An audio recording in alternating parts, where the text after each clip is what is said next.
Está no ar mais um episódio do podcast Viver com Saúde. Uma pausa para cuidar de você, porque é preciso viver bem.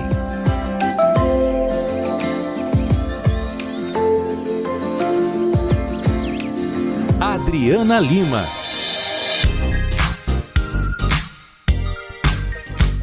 E o nosso tema desta noite é o aumento dos divórcios na pandemia. Sobre esse assunto, eu converso com a médica psiquiatra em Novo Hamburgo, doutora Luciana Volkmann. Boa noite, doutora. Bem-vinda mais uma vez à Rádio ABC. Boa noite, Adriana. É um prazer estar aqui contigo. Doutora Luciana, o número de divórcios no Brasil bateu recorde na pandemia. O segundo semestre de 2020 registrou aí o maior número de dissoluções matrimoniais desde 2007. O número total foi de 43.859 divórcios extrajudiciais, no segundo semestre de 2020 no Brasil. É 15% maior do que o mesmo período de 2019. Os dados aí, gente, são do Colégio Notarial do Brasil, que une, então, todos os cartórios de notas do país. Unir as minhas preocupações, as minhas emoções, o meu medo com o do meu parceiro, da minha parceira, e aí vira uma bomba relógio, doutora? É mais ou menos isso que pode ter acontecido nesse período de pandemia? Eu acho que tem diversos fatores que a gente pode pensar, né? Claro que a convivência mais em casa, né? Com menos oxigenação, a gente tem a questão do isolamento social deixou a gente muito limitado, né? Com quem eu vou conviver. Talvez um dos aspectos que a gente pode pensar aí é justamente a questão de parar e refletir com quem é que eu quero passar a maior parte do tempo junto, né? Mas eu acho que isso não é a única coisa. Eu acho que as relações entre pessoas são sempre é algo sempre que gera alguma tensão, né? E a gente precisa ter muita habilidade para poder lidar com pessoas, né? E eu acho que essa tua sugestão aí realmente junta medo, junta toda a situação da pandemia, né? Em que as nossas emoções ficam mais à flor da pele, né? Então, já fica mais difícil de eu conseguir lidar com aquilo, uma habilidade que exige muito mais complexa, né? Lidar com outras... né, doutor? Eu acho que não é só resiliência, é quase uma arte, se a gente for pensar, né? A arte de conviver, até se fala muito nisso, né? Quando a gente fala com alguém ou quando a gente precisa tratar de algum assunto mais difícil, a gente precisa ter uma habilidade especial para isso, para que eu consiga me posicionar sem que eu gere conflito, né? Sem que eu acione no outro uma parte ruim. Eu preciso fazer com que essa outra pessoa com quem eu estou convivendo entenda a minha necessidade e, ao mesmo tempo, vamos dizer assim, sem aquilo gerar uma confusão maior. Né? Então, assim, eu preciso que o outro entenda a minha necessidade, mas eu também preciso que ele reaja bem a essa minha, né? A esse entendimento. Então, conforme a gente vai colocar e se posicionar, né? Aí posso gerar tanto amores quanto dessabores, né? Que interessante isso. Doutora, e olha só que dado também que nos chamou a atenção, né? Em outubro de 2020 foi o mês com o maior número de divórcios no Brasil desde o ano de 2007. Uma época, então, que a gente teve, assim, digamos, uma leve estabilizada no número de infectados, as pessoas estavam um pouquinho mais tranquilas, né? Um pouquinho, mas que não relaxem com o cuidado. Isso pode ter sido uma motivação, inclusive, para quem já tinha aquela ideia de pensar em se divorciar. A gente teve até aquela sensação de que a pandemia está acabando, né? A gente teve essa leve sensação, assim. Foi talvez um gatilho aí para as pessoas que já pensavam nessa ideia de se divorciar, saírem de casa, né, se distanciarem um do outro aí? É possível que, vamos dizer assim, talvez lá num primeiro momento de pandemia, onde o medo era mais intenso e era algo muito mais visível em todo mundo, né, eu tenho a necessidade primeiro de estar seguro, né? Então, assim, talvez com quem eu já convivo, me assegurar ali, né, ter aquela parceria tenha sido necessário. Depois disso, estou imaginando aqui, né? Porque eu acho que cada caso é um caso, né? Mas eu estou aqui pensando nas possibilidades. É possível muitas outras... se a gente tirar o foco do divórcio, eu acho que teve muitas outras situações que a pandemia trouxe, assim, no sentido de tu refletir sobre a tua própria vida, né? Eu quero trabalhar com isso que eu estou trabalhando, né? É isso que eu quero fazer para minha vida. Onde eu vou morar? As pessoas se mudaram muito, né? Compraram mais imóveis, compraram mais casas, migraram de apartamento para casa. Então, acho que foi um momento, assim, de daqui a pouco de reflexão. O jeito que eu estou vivendo é como eu quero viver. Então, talvez o outubro talvez tenha sido esse tempo necessário para que a pessoa pudesse olhar para essa relação, então, e chegar à conclusão, não, isso eu não quero mais.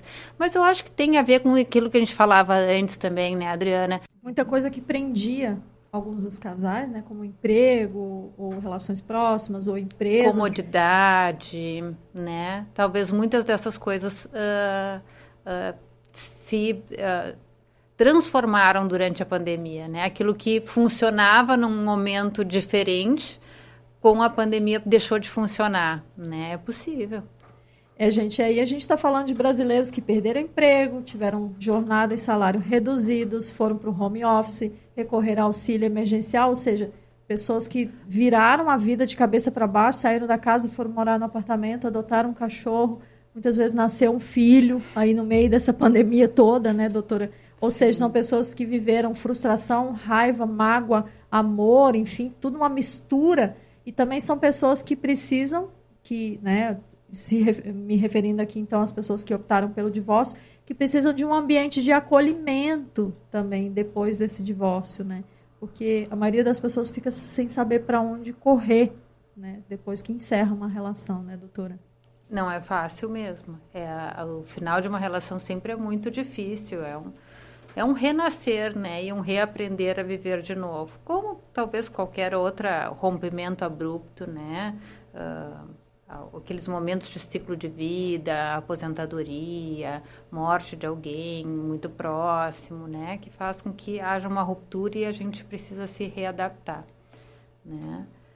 São momentos difíceis esses que a gente vive. Com certeza. Doutora, e aí a vontade de recomeçar é grande, né? Tem gente que quer cortar o cabelo, tem gente que quer fazer uma viagem, uma festa, mas a gente está falando de período de pandemia, né? Onde viagens são mais restritas, festas a gente não vê acontecer, né? O máximo que a gente vai é encontrar 1, 2 pessoas. Então, é uma coisa muito difícil. Então, é um período difícil também de vivenciar, digamos, esse luto, né? Que é o divórcio, né? Sim. Se a gente pensar se a gente partir do pressuposto que a pessoa precisa disso tudo. Não, que a pessoa, vamos dizer assim, não era o que ela queria, não foi uma decisão dela, foi uma decisão do outro, talvez, né? Se a gente partir do pressuposto de que foi uma decisão de comum acordo, e pelo que eu dei uma olhada nos números, parece que esse aumento de divórcios foi, assim, divórcio consensual, né? Ou seja, que ambos os parceiros talvez estavam decidindo isso. Talvez tenha sido um momento, assim, de, né, recomeçar e, assim, vamos fazer essa vida ser... ter uma experiência de vida melhor, né? Talvez não necessariamente tenha que ser negativo. Eu acho que é negativo quando aquele rompimento ele vem com uma dor por uma perda, não era o que eu queria, eu desejava continuar nessa relação, né? Ou não sei o que fazer sem o meu parceiro, sou uma pessoa muito dependente, que também acontece, tem casos, mas como, assim, são casos e casos, né? Tenho a tendência de imaginar que esse aumento de número de divórcios tenha mais a ver com pessoas com maior autodeterminação, porque tomar uma decisão como essa, como tu disseste, na pandemia, em que eu também não tenho muito para onde correr, eu não tenho muito o que fazer, né, vou fazer festa agora, né, eu vou conhecer outras pessoas, não tem muito aonde a gente fazer isso, né, de que forma fazer durante um período desse.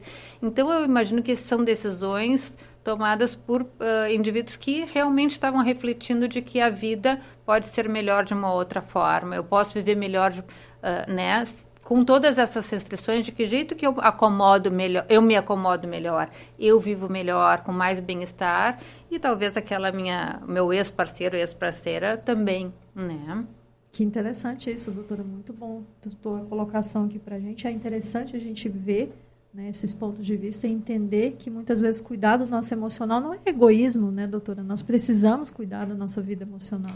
Com certeza, com certeza. Aliás, ao contrário, eu acho que é egoísmo quando a gente não cuida, porque se a gente não cuida, a gente espera que o outro cuide pela gente, ou a gente sobrecarrega o outro com as nossas emoções. Então, assim, pessoas bem resolvidas, né, elas ajudam o outro, elas contribuem para o meio onde elas estão.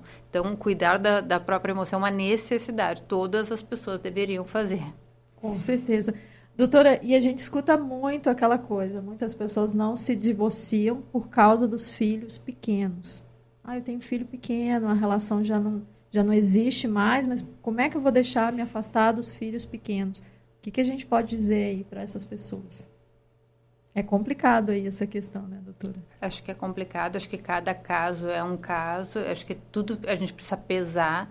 Às vezes a relação está tão difícil, a convivência é tão difícil, que esses filhos pequenos talvez se prejudiquem mais com a manutenção de um casamento de dois pais que estejam em eterno conflito do que a separação, né? Por outro lado, às vezes existe uma necessidade, né, porque crianças bem pequenas exigem muito cuidado. Então, a parceria no sentido de colaboração, de ajudar, banho, fralda, alimentação, cai muito bem também. Então, assim, acho que é de cada um parar, refletir, pensar, esse é o momento certo para mim, é isso que eu quero. Ou talvez, quem sabe, fazer isso funcionar e fazer acontecer, porque também é possível. Eu acredito que muitos dos casamentos se desgastem por uma dificuldade das pessoas ou não terem desenvolvido a habilidade de conviver com o outro, com outra pessoa. Conviver é uma habilidade que a gente precisa desenvolver. Algumas pessoas têm isso naturalmente, nascem, têm esse talento, como tem talento para várias outras coisas, né? Mas a maioria de nós vai precisar aprender, vai precisar desenvolver isso, né? Então, às vezes, quando o casamento não está bem, pode ser que não seja o casamento o problema, mas pode ser a falta de habilidade de lidar com o conflito, né? Por isso que às vezes chegam as crianças, então assim, é mais fácil quando não tenho crianças, porque quando eu não estou com, vamos dizer, eu só preciso dar conta de mim, né? E o outro, não há tanto conflito. Entra a criança, como a gente estava falando antes, tantas necessidades e que exige tanto emocionalmente e fisicamente, né? O desgaste é maior, daí as emoções ficam mais à flor da pele, daí eu já não tenho mais aquela mesma habilidade de falar para ti com delicadeza, uma coisa que eu preciso que tu entenda, né? Aí a pessoa já sai assim criticando ou falando com agressividade, né? E aí a resposta vem com agressividade também, e aí os conflitos começam, e às vezes é difícil de fazer isso parar. Vem aí o Conta Gotas com Caroline Costa.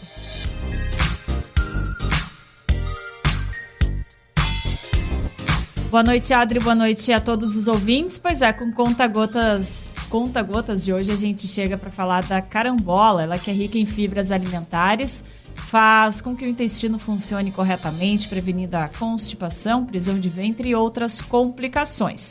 Bom, a carambola ela tem poucas calorias, baixo teor de gordura, fibra e muita água, que proporciona hidratação e saciedade, além de ser aí uma aliada no emagrecimento saudável.